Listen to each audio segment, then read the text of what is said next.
Hey horticulture class, I hope that you guys are doing good through this crazy time. And as we're going through, I know it's some hurdles on how to submit your work, but just try to email me. Most of it was perfect. And the next week I'm going to switch to Canvas. It seems a little bit user friendly for everybody.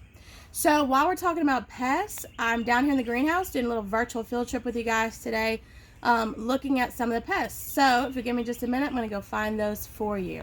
Let's go. Okay, so this is a patch of cucumbers that we had, squash that we had transplanted. And as you notice, it's hitting that reproductive stage early, and it doesn't like that.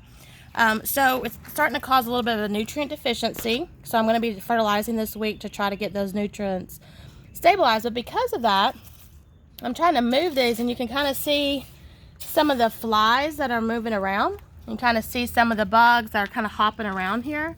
And that's because these plants aren't healthy. So these are all different types of flies that can cause a problem. Okay, so next, I've just seen it. So we had talked in class about a mealy bug.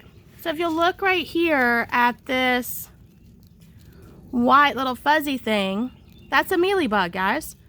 So this is what is going to sit on these buds right here, because these are the buds that'll flower and produce the vegetable. And they'll just suck that nutrients out of it and eventually kill the plant. So this is where we just pinch it off and throw it away, and that way we can get rid of that pest.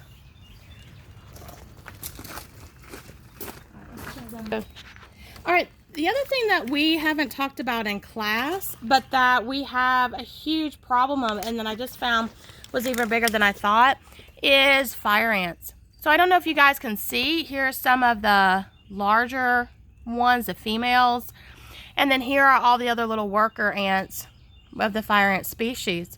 So these cause a problem because they'll eventually take over, and as you can see over here, they're everywhere swarming. So one of the assignments that you guys are going to get for next week is about invasive species, and it's specifically looking at insects and diseases that can cause problems. So I don't know if you guys can notice all these plants. As you look at the plants, you know how we talked about nutrients before. If a plant doesn't have enough nutrients, it doesn't look good. So look at the leaves, and you see how that color differentiates from something that's healthier. And that's because the ants have taken over this plant, and they're taking away its nutrients, and eventually it would kill it if we don't get rid of them. Alright guys, well I hope that you have enjoyed the virtual field trip today. So remember, continue to work on your past assignments and be looking for some invasive species assignments for next week. Bye guys, miss you!